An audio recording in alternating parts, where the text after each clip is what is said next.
Today is Monday, October 6th, 2025, and this is Read Through the Bible. And we're back from Jackson Hole. Yep, we are back home. We had a great time at Jackson Hole Bible College. And yeah, it was a wonderful week. It was. And so I preached today about some things I learned just in terms of a summary of all of Hebrews. Received well. And some people even came up and asked me about maybe even watching all the 15 hours of teaching lecture video to kind of take a class on Hebrews. And that was great. I will link in the show notes a syllabus to the class I taught, so if you're interested in doing that. And the videos? I'll link to the videos as well. Okay. Yep, I will do that. But today we are reading 1 Samuel 8 and 9, and as we were talking about that beforehand, this is a little bit like the revolution in the United States. Yeah, they are requesting a complete change in government. They've had 400 years of judges, and before that they had 400 years of slavery in Egypt. And so after 800 years, they are now wanting a new system of government. They want a king. Yeah, it's like the United States went from a king to a democracy. Right. And they're going from judges to a kingdom. Yeah. Yeah, just like all the other nations around. Samuel's going to respond to them, and Saul's going to be identified as a king in our reading today. All right, chapter 8, verse 1. When Samuel became old, he made his sons judges over Israel. The name of his firstborn son was Joel, and the name of his second, Abijah. They were judges in Beersheba. Yet his sons did not walk in his ways, but turned aside after gain. They took bribes and perverted justice. Wow, there's a lot going on here. There sure is. I mean, I think they were called judges, if you look at that in verse 2. Mm-hmm. And these are like Eli's sons a little bit. Eli the priest had corrupt sons, and these sons here took bribes and perverted justice. They were corrupt. And I think some of it is that Samuel, his example of what a father was like was Eli. Mm-hmm, and I think he followed some of those patterns with his own sons. Yeah, it's very sad. And this may be the reason for the revolt wanting a different change, because they didn't want corrupt leaders. And Samuel was a very righteous, very good, great leader. Okay, then all the elders of Israel gathered together and came to Samuel at Ramah and said to him, "Behold, you are old, and your sons do not walk in your ways. Now appoint for us a king to judge us like all the nations." Samuel was offended here. But the thing displeased Samuel when they said, "Give us a king to judge us." And Samuel prayed to the Lord, and the Lord said to Samuel, "Obey the voice of the people in all that they say to you. For they have not rejected you, but they have rejected me from being king over them, according to all the deeds that they have done, from the day I brought them up out of Egypt, even to this day, forsaking me and serving other gods, so they are also doing to you. Now then, obey their voice, only you shall solemnly warn them, and show them the ways of the king who shall reign over them." Verse 10, So Samuel told all the words of the Lord to the people who were asking for a king from him. He said, "These will be the ways of the king who will reign over you." Here's his warning. "He will take your sons and appoint them to his chariots and to be his horsemen and to run before his chariots. And he will appoint for himself commanders of thousands and commanders of 50s, and some to plow his ground and to reap his harvest and to make his implements of war and the equipment of his chariots. He will take your daughters to be perfumers and cooks and bakers." Okay, just stop here. I have in this paragraph the times he says he's going to take. He's going to take. We see him taking your sons, and we see him, verse 13, taking your daughters. So just listen for that as you read this paragraph. And verse 11 and 12 also said he will appoint. So he will appoint, he will take. Yep, he's going to take, though. Listen to take. Verse 14, he will take the best of your fields and vineyards and olive orchards and give them to his servants. He will take the tenth of your grain and of your vineyards and give it to his officers and to his servants. He will take your male servants and female servants and the best of your young men and your donkeys and put them to his work. He will take the tenth of your flocks, and you shall be his slaves. And in that day you will cry out because of your king, whom you have chosen for yourselves. But the Lord will not answer you in that day. But the people refused to obey the voice of Samuel, and they said, "No, but there shall be a king over us, that we also may be like all the nations, and that our king may judge us and go out before us and fight our battles." When Samuel heard all the words of the people, he repeated them in the ears of the Lord. And the Lord said to Samuel, "Obey their voice and make them a king." Samuel then said to the men of Israel, "Go, every man to his city." So here we see just that Samuel's sons are straying And Israel demands a king, and then Solomon tells them about all the king will do. Warns them, if you will, right? Samuel tells them. Warns them about how the king is going to take everything. Mm-hmm. Okay. So that's chapter 8. Yep, summary. chapter 9.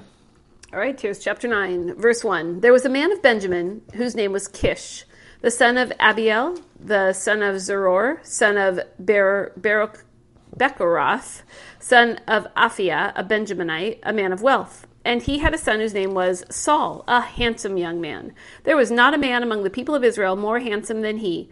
From his shoulders upward, he was taller than any of the people. He's tall, dark, and handsome. Perfect candidate if you're looking for just outward appearances.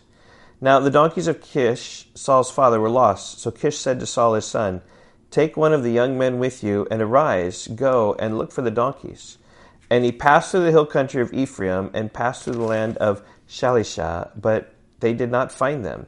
And they passed through the land of Shalim, but they were not there. And they passed through the land of Benjamin, but they did not find them. It's a long ways to look for donkeys. It sure is. I lose my phone. We lose our phones from time to time, and we can't find them. If they had find phones, that would be helpful. For Find Your Donkey? Find Your Donkey app. Yep. Okay, verse 5. When they came to the land of Zuph, Saul said to his servant who was with him, "Come, let us go back, lest my father cease to care about the donkeys and become anxious about us." But he said to him, "Behold, there's a man of God in this city, and he is a man who is held in honor. All that he says comes true.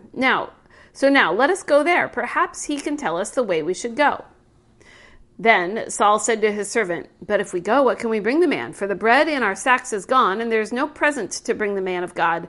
What do we have?" The servant answered Saul again, "Here, I have with me 1/4 of a shekel of silver, and I will give it to the man of God to tell us our way." Formerly in Israel, when a man went to inquire of God, he said, "Come, let us go to the seer." For today's prophet was formerly called a seer. And Saul said to his servant, "Well said, come, let us go." So they went to the city where the man of God was. As they went up the hill to the city, they met young women coming out to draw water, and said to them, "Is the seer here?" They answered, "He is. Behold, he is just ahead of you. Hurry, he has come just now to the city, because the people have a sacrifice today on the high place. And as soon as you enter the city, you will find him, before he goes up to the high place to eat. For the people will not eat till he comes, since he must bless the sacrifice. Afterwards, those who are invited will eat. Now go up, for you will meet him immediately." So they went up to the city, and as they were entering the city, they saw Samuel coming out toward them on his way up to the high place. So Samuel's this prophet, and they're waiting to see him and inquire of him, and he's going to bless the sacrifice on the high place? Yeah. It shows Israel is not fully doing well at this point. Yeah, even Samuel is making an offering on the high place. Yeah. Okay, verse 15. Now the day before Saul came, this is like a little bit of a flashback, the Lord had revealed to Samuel, "Tomorrow about this time I will send you a man from the land of Benjamin, and you shall anoint him to be prince over my people Israel.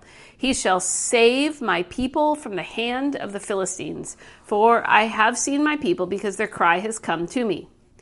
So just interesting, to Samuel and his servant, it just seemed random. They couldn't find the donkeys. They ended up at this city. They thought it was their idea. Oh, maybe we should talk to the seer so that we can find out what to do. But from God's perspective, he was orchestrating all of it. And how many events in our life are just like that? We think we're doing all this by our plans, and really God's fingers are upon it. Yep.